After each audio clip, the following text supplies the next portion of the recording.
The piercing shriek of fire alarms shattered the evening quiet at Lincoln High School. Emergency lights bathed the gymnasium steps in harsh, strobing red as thick smoke billowed from the building's east wing. Two uniformed officers tackled DeShawn Williams to the concrete with brutal force, their knees pressing into his back as his 17-year-old frame crumpled beneath their weight. His basketball jersey, still damp with sweat from practice, scraped against the rough pavement as handcuffs clicked around his wrists. "I didn't do anything." DeShawn's voice cracked, muffled against the ground. His dark skin gleamed with perspiration and ash, his eyes wide with shock and confusion. The metallic taste of blood filled his mouth where his lip had split against the concrete. Standing on the gymnasium steps, Karen Meadows clutched her phone like a weapon, her face twisted in righteous fury. The 53-year-old substitute teacher's red jacket blazed against the white brick walls as she gestured wildly at the officers. Her voice carried over the chaos, sharp and accusatory. "That's him! That's the one who started the fire!" she shrieked, pointing at DeShawn with a trembling finger. "I saw him running from the building. He's a menace to this community." The evening had begun like any other Tuesday. DeShawn Williams, captain of the Lincoln High basketball team, had been the last to leave the gymnasium after practice.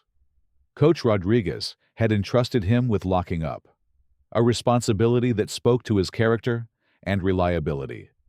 The 6'2" senior had been cleaning up scattered equipment, folding practice jerseys, and ensuring the gym was spotless for tomorrow's game against their crosstown rivals. DeShawn's life revolved around basketball and academics. He maintained a 3.8 GPA while working part-time at his uncle's auto shop to help his mother with bills. His father had died in Iraq when DeShawn was 12, leaving behind a son determined to make him proud. College scouts had been calling about his jump shot and leadership skills. Duke, North Carolina, and Syracuse had all expressed interest. Everything he'd worked for hung in the balance of staying out of trouble and maintaining his grades. As DeShawn had gathered the last of the equipment, the acrid smell of smoke had begun to seep through the gymnasium walls. He'd immediately dropped the basketballs he'd been storing and run toward the source of the smell. The fire appeared to be coming from the maintenance closet near the east entrance, where cleaning supplies and old equipment were stored. Without hesitation, he'd grabbed a fire extinguisher from the wall and rushed toward the flames. The fire had been small, but spreading fast among the paper towels and cardboard boxes. DeShawn had emptied the entire extinguisher, managing to contain the blaze before it could spread to the main building. His hands shook as he'd pulled the fire alarm, knowing the importance of getting everyone out safely. He'd then run outside to check if anyone else was in the building, his mind racing with concern for his classmates and teachers who might still be inside. That's when Karen Meadows had seen him. Karen had been leaving the school after grading papers in the library when she'd spotted DeShawn running from the building. In her mind, the image had crystallized immediately, a black teenager fleeing a fire. She'd never liked DeShawn, had always found him too cocky, too comfortable for her taste. During her brief stint as a substitute in his history class, she'd written him up twice for what she'd called disrespectful behavior, though other students and teachers had witnessed only polite disagreement with her outdated teaching methods. Without investigating further, without asking questions, Karen had dialed 911. Her voice had been steady and convincing as she'd reported the arsonist she'd allegedly witnessed. She'd described DeShawn's appearance in detail, adding embellishments about his suspicious behavior and gang affiliations, complete fabrications that fed into her own prejudices and fears. Now, as sirens wailed in the distance and more police cars arrived, Karen felt vindicated. She'd always known that boy would cause trouble. She'd tried to warn the other teachers, the administrators, even some of the parents. But they dismissed her concerns, called her observations unfounded and inappropriate. Well, she'd been right all along. "You need to search him thoroughly," Karen instructed the officers, her voice carrying the authority of someone accustomed to being obeyed. He probably has accelerant on him. Kids like him don't just start fires for fun. They're usually covering up something worse. Officer Martinez looked up from where he was processing DeShawn, his brow furrowed with concern. Something about the scene didn't sit right with him. The teenager's clothes smelled of smoke, yes, but also of fire extinguisher chemicals. His hands were black with ash, but the pattern suggested he'd been fighting the fire, not starting it. "Ma'am, did you actually see him start the fire?" Martinez asked, his voice professional but probing. Karen's eyes flashed with irritation. "I saw him running from the building like a guilty criminal. Isn't that enough? You people always want to make excuses for these kids instead of holding them accountable." DeShawn's mother, Monica Williams, arrived within minutes of receiving the call from a neighbor who'd seen the commotion. She'd been working her second job at the hospital when the news reached her. Her nurse's scrubs were still damp with sweat from her 12-hour shift, her hair pulled back in a practical ponytail that had come loose during her frantic drive to the school.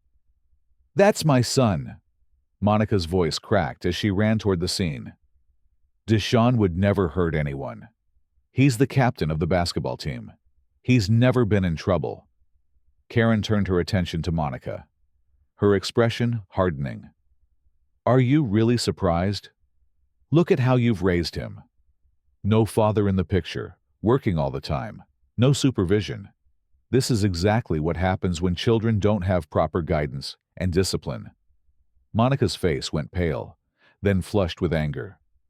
"Don't you dare talk about my family. My son is a good kid. He's worked harder than anyone I know to get where he is."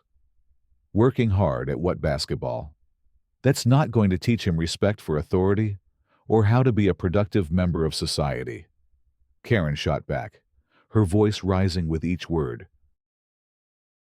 "Maybe spending some time in juvenile detention will give him the reality check he needs." The fire department arrived and quickly confirmed what DeShawn had already accomplished. The fire was out, contained to the maintenance closet. Captain Rivera examined the scene with the practiced eye of someone who'd investigated hundreds of fires. The burn patterns, the scattered equipment, the empty fire extinguisher lying nearby, everything pointed to a quick response by someone trying to help, not harm. "This doesn't look like arson," Captain Rivera told the officers quietly. "Looks like someone put out a fire, not started one. The burn patterns suggest an electrical malfunction, maybe from that old coffee maker in the corner. Someone did a good job containing this." But Karen was insistent. "I know what I saw. He was running from the building like he was guilty. You can't just let him go, because he's a teenager.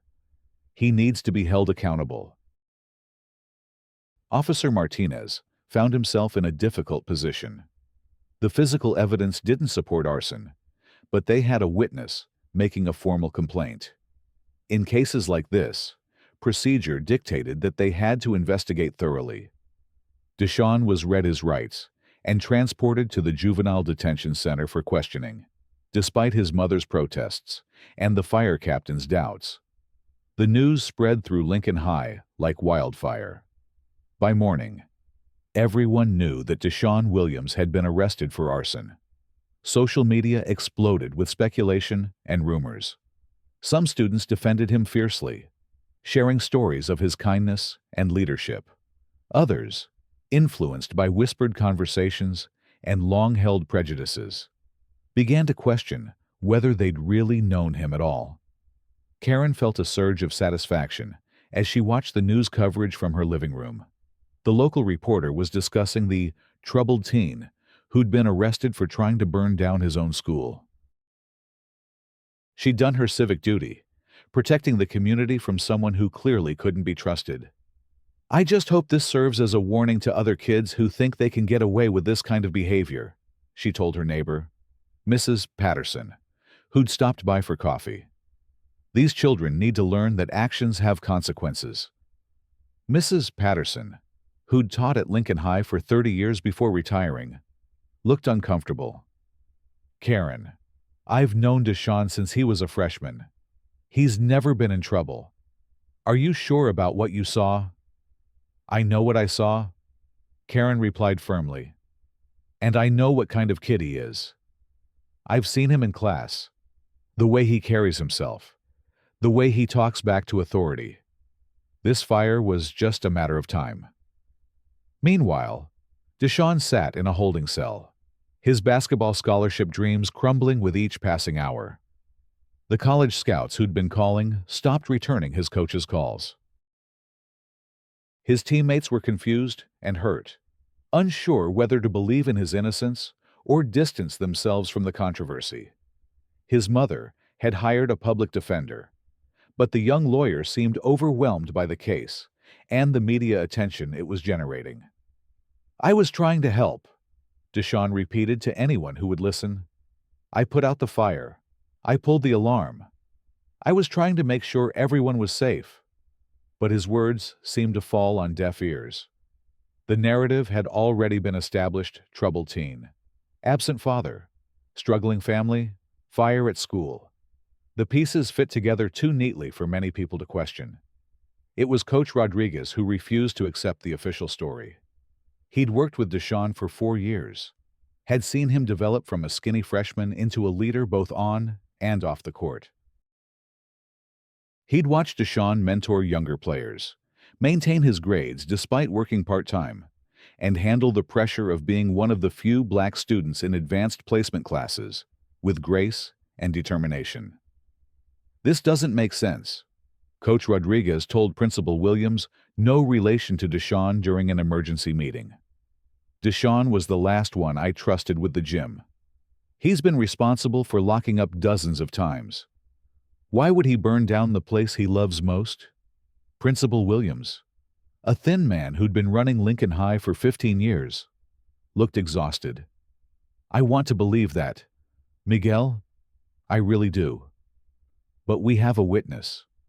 We have an arrest. The school board is breathing down my neck about security and liability. My hands are tied. What about the security cameras? Coach Rodriguez asked. Surely they show what really happened. Principal Williams shook his head. The cameras in that section have been down for maintenance all week. We're upgrading the system, but the new equipment isn't installed yet. We've got nothing from that area. But Coach Rodriguez wasn't satisfied. He'd been around schools long enough to know that security systems were complex, with multiple backup systems and redundant coverage. He began making calls, reaching out to contacts in the district's IT department, asking questions about camera placement and coverage areas. What he discovered changed everything. While the main cameras in the maintenance area were indeed down for upgrades, there was a backup system that had been installed 2 years earlier as part of a security grant. The cameras were older, lower resolution, and not connected to the main monitoring system. They recorded directly to a digital storage unit that was checked only monthly as part of routine maintenance. Tony Vasquez, the head of IT security for the district, met Coach Rodriguez at the school after hours. I almost forgot about these old cameras, Tony admitted as they walked toward the maintenance area. They're not part of our main system anymore, but they should still be recording. They found the storage unit mounted high on the wall, its green light blinking steadily. Tony connected his laptop and began scrolling through the footage from the night of the fire. The video quality was grainy, but the timestamp showed clearly that it was recording during the crucial time period. There! Coach Rodriguez pointed at the screen. That's DeShawn coming into the frame. The footage showed DeShawn entering the maintenance area, carrying a mop and bucket. He was clearly cleaning up, moving methodically through his closing routine. The timestamp showed this was about 20 minutes before the fire started. They watched as DeShawn finished his tasks and left the area. The camera showed the maintenance closet sitting empty for several minutes. Then, a different figure entered the frame. Karen Meadows appeared on the screen, looking around nervously before entering the maintenance closet. She was carrying something in her hand, what appeared to be a small container. She stayed in the closet for about 3 minutes, then emerged empty-handed and quickly left the area. 5 minutes later, the first wisps of smoke became visible from the closet doorway. "My God," Tony whispered. "She started the fire." Coach Rodriguez felt a mixture of vindication and rage. "Keep watching. Let's see what happens next." The footage showed DeShawn returning to the gymnasium area, probably having smelled smoke from the main building. He ran directly toward the maintenance closet, grabbed the fire extinguisher, and disappeared from the camera's view as he fought the blaze. Minutes later, he reappeared, covered in ash, running toward the exit to pull the fire alarm. "He's a hero," Tony said quietly. "He saved the school." Coach Rodriguez was already on his phone, calling the police, the principal, and DeShawn's mother. "We need to get this to the authorities immediately. That boy has been sitting in detention for a crime he didn't commit, while the real arsonist is walking free." The revelation sent shockwaves through Lincoln High and the surrounding community. DeShawn was released immediately, all charges dropped, with an official apology from the police department, but the damage to his reputation, his scholarship prospects, and his family's standing in the community had been severe. Karen's motives became clearer as the investigation progressed. She'd been struggling with her role as a substitute teacher, receiving poor evaluations, and facing the possibility of not having her contract renewed. She'd convinced herself that the school administration was biased against her, that students like DeShawn were given preferential treatment while she was held to impossible standards. In her twisted logic, setting a small fire and blaming it on DeShawn would prove her point about the dangers of problematic students, while potentially securing her position as someone who'd identified a real threat. She'd never intended for the fire to spread beyond the maintenance closet. But she'd underestimated how quickly flames could grow in a space filled with paper and cleaning supplies. The community response was swift and decisive. Parents demanded answers about how such a grave miscarriage of justice could occur. The school board launched an investigation into the incident, reviewing policies about security cameras, incident response, and the vetting of substitute teachers. A town hall meeting was scheduled for the following Thursday evening, giving community members a chance to discuss the incident and hear from school officials about changes being implemented. The Lincoln High Gymnasium, the same building where the fire had started, was chosen as the venue. DeShawn's mother insisted that he attend the meeting, despite his reluctance to face the community that had so quickly believed in his guilt. "You have nothing to be ashamed of," Monica told her son as they prepared to leave for the meeting. "You acted with courage and integrity. It's time for everyone to see who you really are." The gymnasium was packed beyond capacity. Students, parents, teachers, and community members filled every available seat, with dozens more standing along the walls. The local news crew had set up cameras, and the story had gained regional attention as an example of racial profiling and false accusations. Karen arrived with her lawyer, a stern-faced woman who'd advised her to remain silent and let the legal process play out. Karen sat in the back row, her face pale and drawn.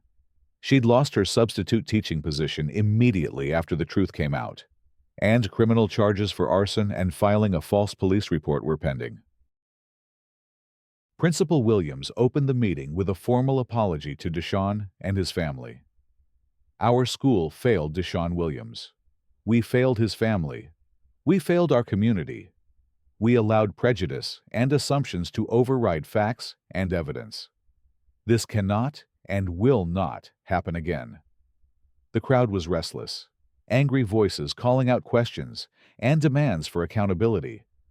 But when DeShawn stood to speak, the gymnasium fell silent. "I want to thank everyone who believed in me when it would have been easier to assume the worst," DeShawn began, his voice steady despite the emotion in his eyes. "I want to thank Coach Rodriguez for fighting for the truth. I want to thank my mother for never giving up on me. He paused, looking around the packed gymnasium. But I also want to talk about forgiveness. What happened to me was wrong. Ms. Meadows made a terrible decision that hurt me, my family, and our community. But holding on to anger won't heal the damage that's been done. Karen looked up from her seat, tears streaming down her face. She'd expected hatred, condemnation, calls for the maximum punishment. Instead, she heard grace from the young man she'd tried to destroy. I hope what happened to me can be a lesson for all of us, DeShawn continued. We can't let our assumptions about people cloud our judgment. We have to look at facts, not stereotypes. We have to give each other the benefit of the doubt. The applause was thunderous, a standing ovation that lasted for several minutes. Students from the basketball team surrounded DeShawn, his teammates who'd never lost faith in his innocence. College scouts who'd heard about the vindication were already making new calls about scholarship offers. Karen stood up from her seat, her lawyer trying to pull her back down. I need to say something, she announced, her voice barely audible over the crowd. The gymnasium grew quiet again as Karen walked to the front of the room. Her face was streaked with tears, her hands shaking as she faced the community she'd tried to deceive. I was wrong, she said simply. I was wrong about DeShawn. I was wrong about a lot of things. I let my own fears and prejudices turn me into someone I don't recognize. I started that fire, and I blamed an innocent young man because I was too cowardly to face the consequences of my actions. The crowd murmured, some voices calling for justice, others moved by her obvious remorse. Karen continued, I can't undo what I did. I can't give back the days DeShawn spent in detention, or the scholarship opportunities that were lost, or the pain I caused his family. But I can tell the truth, and I can accept responsibility for my actions. She turned to DeShawn, who was sitting in the front row with his mother. I'm sorry, DeShawn. I'm sorry for what I did to you. And I'm sorry for the hatred I carried in my heart. You showed more courage and character in one night than I've shown in my entire life. DeShawn nodded, his expression thoughtful. I forgive you, Ms. Meadows. I hope you can find a way to forgive yourself. The legal consequences for Karen were severe, but fair. She pleaded guilty to arson in the 3rd degree and filing a false police report. The judge sentenced her to 2 years in prison, suspended after serving 6 months, with 5 years of probation and community service. She was also ordered to pay restitution to the school district for the damage caused by the fire and the costs of the investigation. More importantly, she was required to undergo counseling for the racial bias that had driven her actions. The judge made it clear that her sentence was an opportunity for rehabilitation, not just punishment. DeShawn's vindication brought unexpected opportunities. The story of his heroism and grace in the face of injustice caught the attention of college coaches across the country. Duke University not only renewed their scholarship offer, but also invited him to speak at their annual Diversity and Inclusion Conference. The incident also sparked meaningful changes at Lincoln High. The school board approved funding for a comprehensive security camera system with no blind spots. They also implemented mandatory training for all staff on implicit bias and cultural competency. A new policy required multiple witnesses or physical evidence before any student could be accused of a serious offense. Coach Rodriguez was promoted to athletic director, recognition of his integrity and advocacy for his students. He used his new position to create mentorship programs that paired student athletes with community leaders, building bridges between the school and the broader community. DeShawn's mother, Monica, became an advocate for criminal justice reform, speaking at conferences about the dangers of false accusations and the importance of thorough investigations. Her courage in defending her son, even when public opinion was against them, inspired other families facing similar challenges. The basketball team dedicated their season to DeShawn, wearing patches with his jersey number on their uniforms. They went on to win the state championship, with DeShawn leading them both on and off the court. His teammates later said that the experience of seeing him face adversity with dignity had taught them lessons that extended far beyond basketball. Karen served her sentence and began the long process of rebuilding her life. The counseling sessions were painful but necessary, forcing her to confront the deep-seated prejudices she'd carried for years. She started volunteering at a community center in a predominantly black neighborhood, working with literacy programs and slowly beginning to understand the communities she'd feared and misunderstood. The friendship that developed between DeShawn and Mrs. Patterson, the retired teacher who'd questioned Karen's account from the beginning, became a model for intergenerational dialogue about race and justice. Mrs. Patterson helped organize community forums where people could discuss their experiences and work toward better understanding.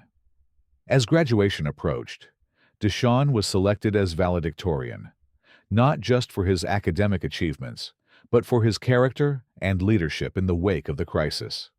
His graduation speech focused on the power of truth, the importance of standing up for what's right, and the possibility of redemption for everyone willing to change.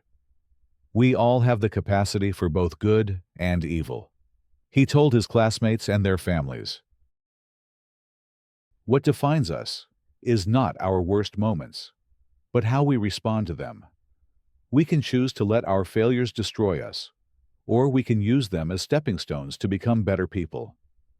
The night that had started with fire alarms and false accusations had ultimately led to a stronger, more united community. DeShawn went on to Duke University, where he studied criminal justice and played basketball.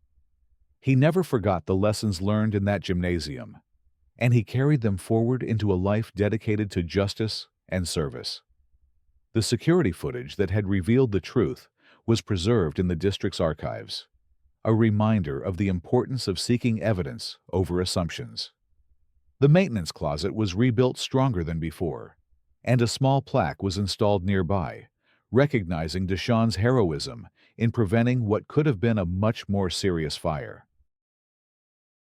Years later, when DeShawn returned to Lincoln High as a successful lawyer and advocate for criminal justice reform, he would often stand in that gymnasium and remember the night that changed everything.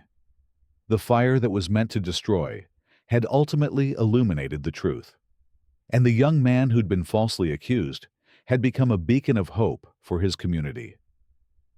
The echoes of that night continued to resonate through the hallways of Lincoln High, a reminder that truth, no matter how long it takes to emerge, will always find a way to shine through the darkness.